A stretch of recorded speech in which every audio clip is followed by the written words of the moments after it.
Hello friends, आज हम बात करेंगे फेशियल स्वेलिंग की।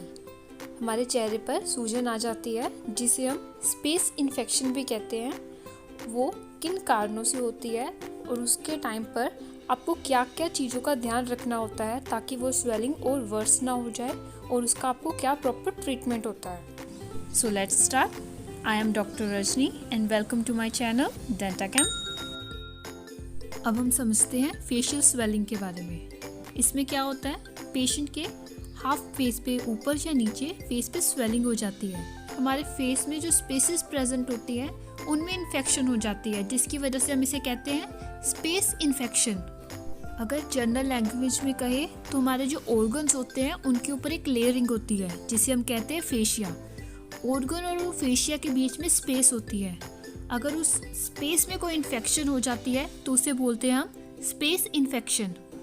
जब भी इस स्पेस पे इन्फेक्शन होती है तो वहाँ पस बननी शुरू हो जाती है और फिर हमारे फेस पे धीरे धीरे स्वेलिंग हो जाती है। हमारे फेस पे कई तरह की स्पेसेस प्रेजेंट होती है, जैसे कि केनाइन स्पेस जो हमारे केनाइन दांत के पास होती है, हमारी चीक में होती है जिसे बोलते हैं बक्कल स्पेस। और भी स्पेसेस होती है सब मैंडिबुलर स्पेस, टेरिगोइड स्पेस। अगर इनमें से किसी भी स्पेस में इन्फेक्शन और पस फॉर्मेशन होती है तो हमारे फेस पे स्वेलिंग आनी शुरू हो जाती है। अब आता है कि मोस्ट कॉमन रीज़न क्या होता है इन स्पेसेस में इन्फेक्शन होने का। मेन कारण होता है हमारे दांतों में इन्फेक्शन होना।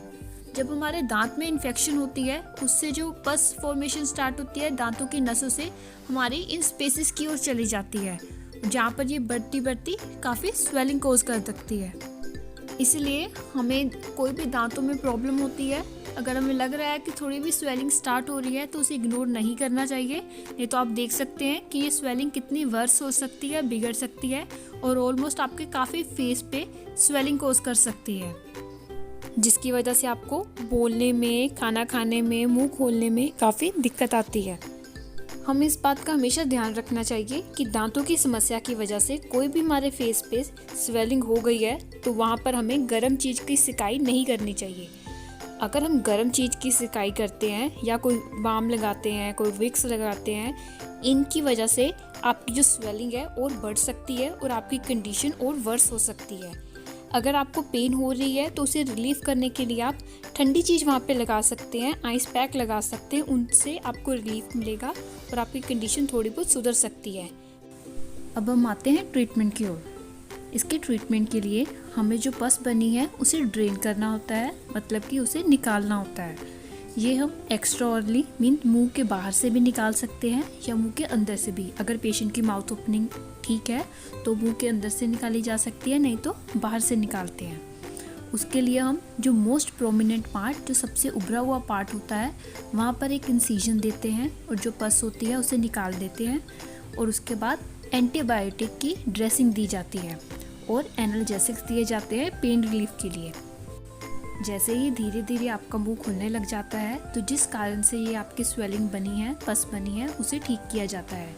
आपके जिस दांत में भी प्रॉब्लम हो, या तो उसकी एक्सट्रैक्शन मीन्स उस दांत को निकाल दिया जाता है। अगर उस दांत को बचाया जा सकता है तो रूट कैनाल ट्रीटमेंट की हेल्प से उसे बचाया जाता है।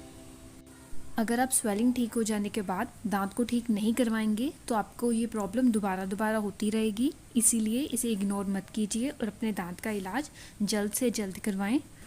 आई होप ये वीडियो आपके लिए हेल्पफुल रहा होगा। Thanks for watching my video. Do subscribe my channel.